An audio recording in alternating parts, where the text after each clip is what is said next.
أعوذ بالله من الشيطان الرجيم بسم الله الرحمن الرحيم الحمد لله وكفى وسلام على عباده الذين اصطفى يا ربي لك الحمد كما ينبغي لجلال وجهك الكريم وعظيم سلطانك اللهم مغفرتك أوسع من ذنوبي ورحمتك أرجى عندي من عملي ربي اشرح لي صدري ويسر لي أمري واحلل عقدة من لساني يفقهوا قولي واجعل لي وزيرا من أهلي اللهم الہمنا رشدنا واعذنا من شرور انفسنا آمین ثم آمین. سورہ المائدہ آیت نمبر 7 سے آج ہم کریں گے اعوذ باللہ من الشیطان الرجیم. واذکروا نعمت اللہ علیکم ومیثاقہ الذی واثقکم بہ اذ قلتم سمعنا واطعنا واتقوا اللہ ان اللہ علیم بذات الصدور. صدق اللہ العظیم. اللہ سبحانہ تعالیٰ کی وہ نعمت کو یاد کرو جو اللہ نے تم پر کی تھی اور تمہارا وہ وعدہ وہ جو تم نے اس کے ساتھ پکا باندھا تھا. اس وعدے کو بھی نہ بھولو, اس کو بھی یاد رکھو. کون سا وعدہ؟ اذ قلتم سمعنا واطعنا, جب تم نے کہا تھا کہ ہم نے سنا اور ہم نے اطاعت کی, یعنی ہم اطاعت کریں گے اس کی. واتقوا اللہ, اور اللہ سے ڈرو. ان اللہ علیم بذات الصدور, بے شک اللہ جانتا ہے جو سینوں کے اندر موجود ہے. یہاں اللہ سبحانہ تعالیٰ نے مسلمانوں کو اپنی ایک نعمت یاد کرائی, اور نعمت یاد کرانے کے بعد جو سب پیچھے ہم نے دیکھے نا, پڑھا تھا نا, اللہ تعالیٰ نے انسان کو یا مسلمانوں کو کوئی طریقے سکھائے تھے اور اس میں ان کی اخلاقی پاکیزگی کا خیال رکھا گیا, ان کی کھانے پینے کی پاکیزگی کا خیال رکھا گیا, اور ان کو طریقہ سکھایا گیا کہ جسمانی پاکیزگی کا اہتمام کیسے کیا جائے.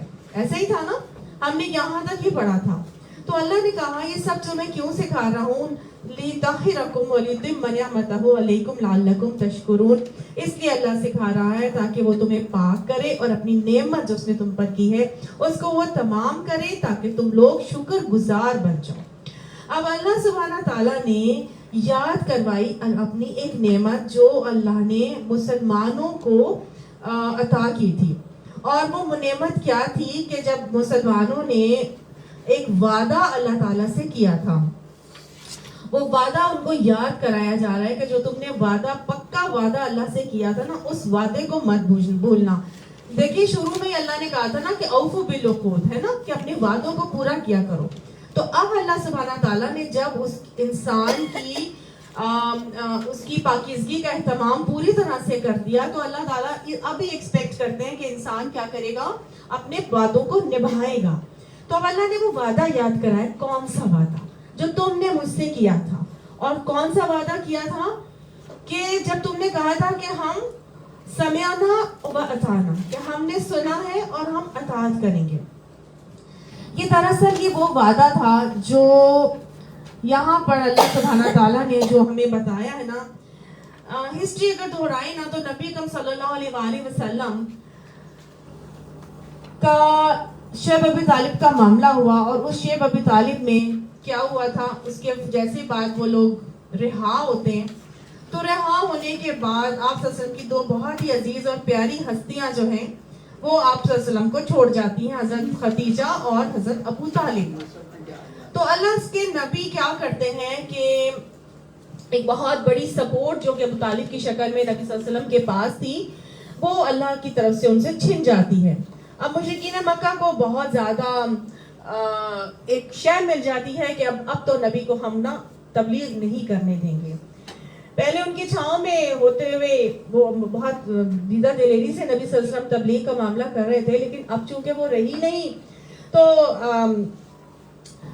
انہوں نے نبی صلی اللہ علیہ وسلم کے خلاف مختلف سازشیں کرنا شروع کر دی. نبی صلی اللہ علیہ وسلم نے بھانپ لیا کہ مجھے اب تبلیغ کا معاملہ نہیں کرنے دے رہے, تو آپ صلی اللہ علیہ وسلم نے رخت سفر باندھا طائف کی طرف. ہم سب جانتے ہیں آپ صلی اللہ علیہ وسلم طائف گئے تو وہاں پر آپ صلی اللہ علیہ وآلہ وسلم کو یہ تھا کہ عبداللہ یا لیل, مسعود اور حبیب, یہ تین لوگ ہیں جن کے ساتھ میں ملوں گا, اور ان کے آپ کے رشتے میں یہ ننیا بھائی لگتے تھے رضائی. آپ صلی اللہ علیہ وسلم نے جا کے ان سے ون آفٹر دا ادر ملاقاتیں کی, لیکن سب نے آپ صلی اللہ علیہ وسلم کو سپورٹ کرنے سے ریفیوز کر دیا.